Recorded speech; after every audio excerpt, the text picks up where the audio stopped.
Welcome back to Master Your Glass with me, Livio Laro. Today I am joined by a Cuban bartender, an expert in all cocktails, but especially in those from Cuba. This is Julio Cabrerea. I can't wait to see what he shows us today because it's some incredible stuff. He's gonna make for me a daiquiri, just a classic daiquiri cocktail, and a Hemingway Daiquiri. Let's get into this.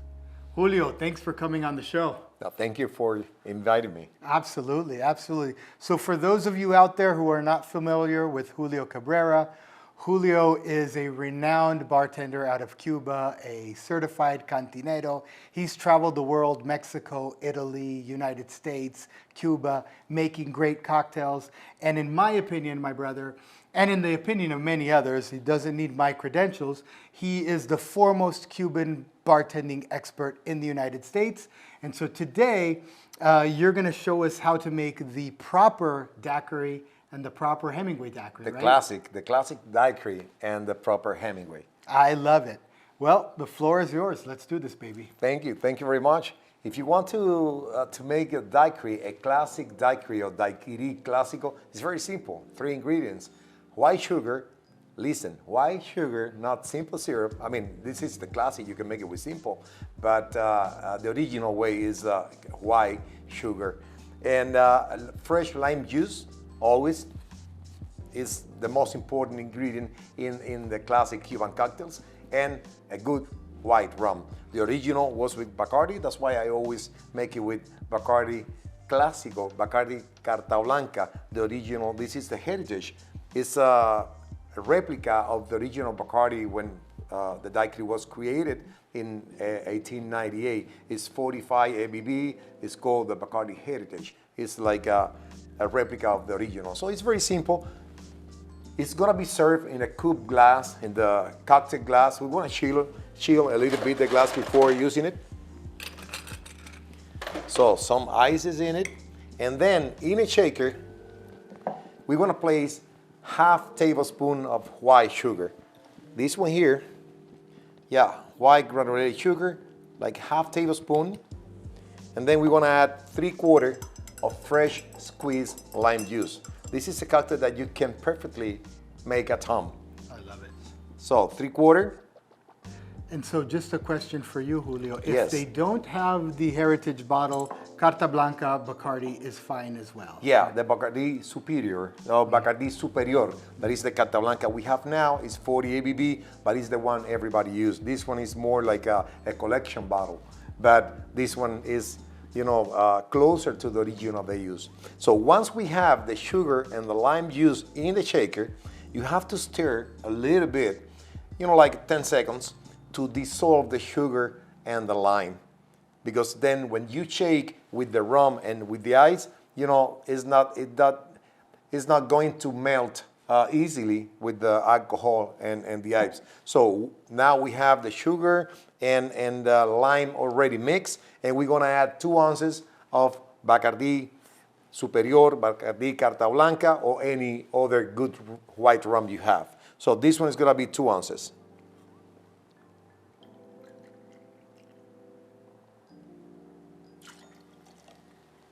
Beautiful. And now we add the ice.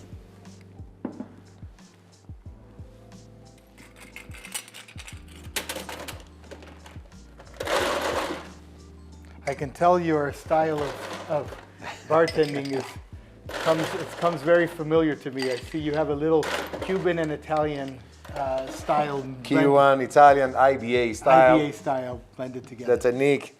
So we shake, we have already the glass already chilled. Now we shake in this beautiful shaker.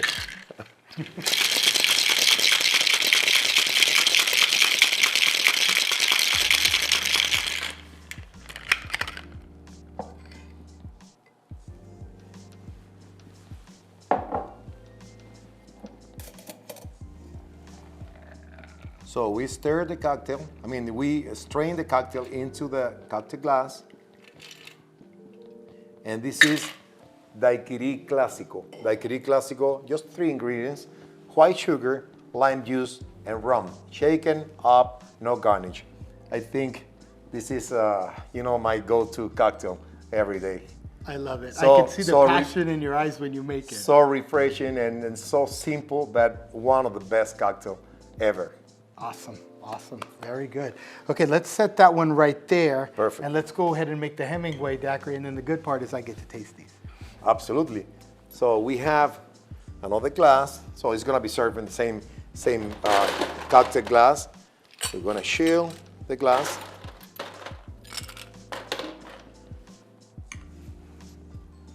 Okay, so and Hemingway Daiquiri was because Ernest Hemingway did not want sugar in his daiquiri. Of course, he didn't know that Luxardo, or the bartenders didn't know that Luxardo has plenty, maraschino has plenty of sugar in it, but that was the variation, correct? Yes, Hemingway, he was a heavy drinker. So for more than 16 years, he was going every day to Floridita and have like 12 or even more daiquiris. You know, daiquiri has sugar, but at some point, he thought he was diabetic. And he said, okay, told the bartender, Constante, can you make a cocktail like a kind of daiquiri, but with no sugar and some other ingredients that, and Constantino, the bartender of Floridita and the owner, created this Hemingway Daiquiri that it was Papa Doble. Yeah, Papa Hemingway, and then with double rum for Hemingway Papa Doble. So this Hemingway special with no sugar, but with a little bit of maraschino and grapefruit juice. And it's called Hemingway Special or Papa Doble when it's with double rum. We're gonna make it with single rum now. Love it, okay. Yes, we're gonna place here 2 ounces of rum, white rum. We have this Flor de Caña 4 years that is really good for classic Cuban cocktail as well. So we wanna place 2 ounces.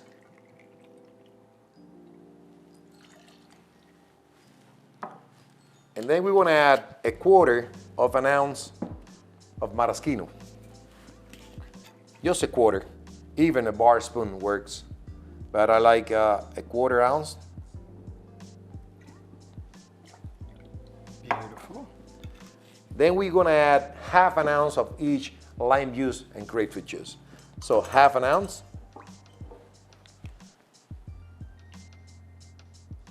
of lime juice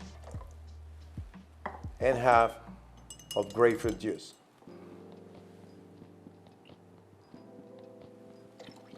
Pretty much all the techniques here that I'm doing, I learned in both in Cuba and in Italy. In my 4 or 5 years in Italy, they are very, very classic, very technical. Very. The IBA. And what years were you in Italy? From 2000 to 2004. So we overlapped for a little bit because I moved to the United States in 2001. So in 2000, we were both bartending in Italy. Yes, and I learned with Umberto Caselli.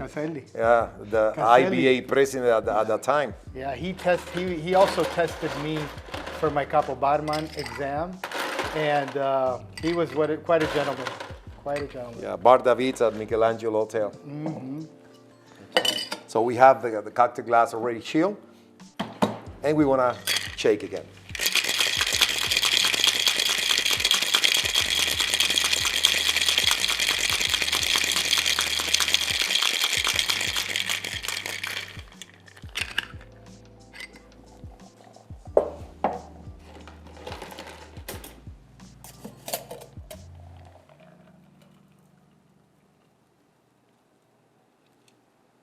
Wow, that color's Yes. so amazing. The grapefruit, the pink grapefruit grapefruit, juice. yeah. And again, this one is without garnish. I like it like that, and it's one of my favorite cocktail as well. Very nice. Do you mind if I taste? Absolutely. Okay, so I didn't want you would to love drink. to. I didn't want to drink alone, and so I made you a little thank classic you. Negroni. I know that is one of your favorite cocktails. It's one of my 3 favorite cocktails. So I'll toast to you, and let's Thank try you. the original.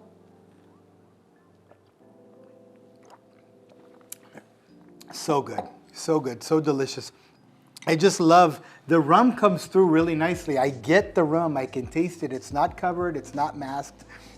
The drink is not cloying, it's so refreshing. It's just sitting on my palate. It's giving me that nice tingle of the acidity from the lime juice, balanced with a little bit of sugar and it's just so delicious. Now, when you're adding the sugar, right, instead of the simple syrup, typically you get a little bit more of a, we almost want to call it a dirty or almost like a little granular type of daiquiri. But in this case here, the technique that you showed about dissolving it gives you more time to make sure that the lime makes its way in there. You can see any No sugar residue. down there. Yeah. Exactly, zero residue. That is quite an amazing drink. 3 ingredients, easy to go. And now let's go ahead and try the Hemingway Daiquiri. That's a tart drink. Tart, but it's not over tart, but it's not sweet at all. So it's a balance between the grapefruit juice and the maraschino with the other 2 ingredients that makes this cocktail very unique. Absolutely, and I love that little tartness at the end because it's good before a meal. You want your mouth to water. But truth be told, it's a little bit more funky, right? The way the maraschino and the grapefruit are playing together, the maraschino has that nutty, a little bit honey notes to it, along with the bitterness and the high acid of the grapefruit. It really plays really nice together. This is absolutely a work of art. It's optional, a bar spoon of simple syrup, depending the guest. The guest. Depending the guest, but because not everybody have the palate to enjoy this cocktail. And if you have sweet palate and you want a little bit sweeter, you can add a bar spoon of simple syrup and it's gonna be perfect for some kind of guest. Yes, and that's one of the things, even for you people at home, is when you're making sour cocktails, most of the time your base ingredient is to make it a little bit on the tartar side. And then you work with the people that are drinking it to add a little bit more simple. But the base starts at tart and you can always make it sweeter. But once you make it too sweet, you can't make it tartar. And almost liken it to a steakhouse. When at a steakhouse you order a steak and you want it, say, medium, they really cook it to you medium minus, because when they bring it to the table, chances are you're going to eat it and it's good to go and it's how you like it. But if it's just medium plus, now you have to throw the steak away. You can go back. You can't go back. Yeah. So I liken it to that. Julio, I appreciate it. A couple of questions for you. If you had to give any tips of cocktails in general, or Cuban cocktails for people at home making drinks, what would you say for I mean, them? first is, I think it's very important to have the right tools. The shaker, a strainer, but if you don't have the right tools, I think it's almost impossible to make a good cocktail. Second, you have to have really good ingredients, like high quality ingredients, spirits, and juices. The juices should be fresh. Fresh squeezed, lime, and grapefruit, and other stuff. So fresh juices, fresh fruits, and high quality ingredients, and the proper tools. The glassware, you can have pretty much something similar, but the shaker and the measurement, the jiggers, you should have it in order to make a proper drink. And third, to know the recipe, to not the exact recipe. If you have the tools and the ingredients, but you don't know the recipe, I mean, you should know the recipe and then to have the ingredients to make it properly. Very good, very good.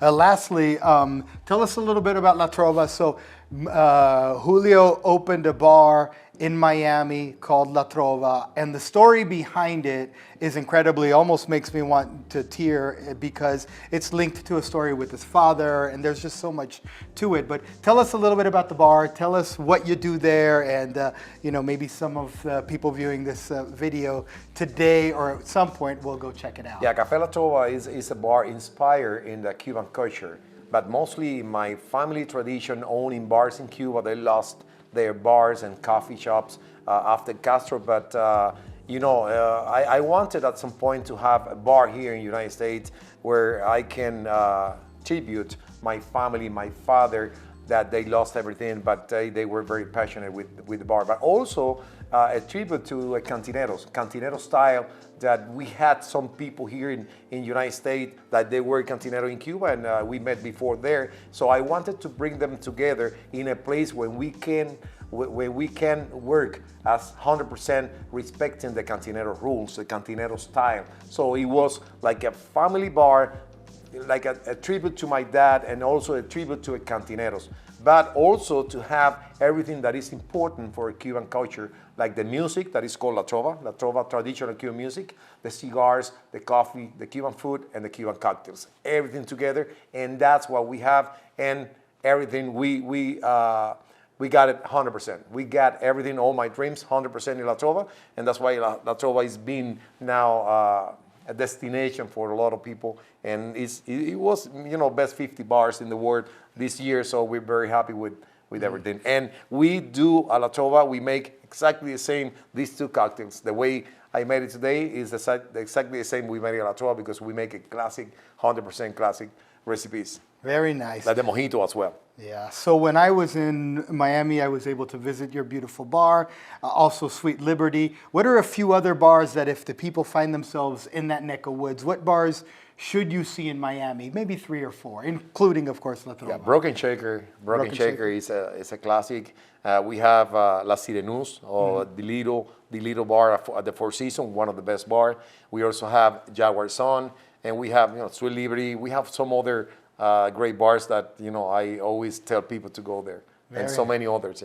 Yeah, sounds like I hit them all when I was there. Well, Julio, thank you for coming on the show. I appreciate it. If you did like this show, don't even do it for me. Do it for this guy. Give it a like, subscribe, maybe share it with somebody that really wants to know how to make an authentic Cuban cocktail. And don't forget to hit that bell if you subscribe so that you can go back to Master Your Glass with me, Livio Laro, where you get expert instruction for everyday consumption.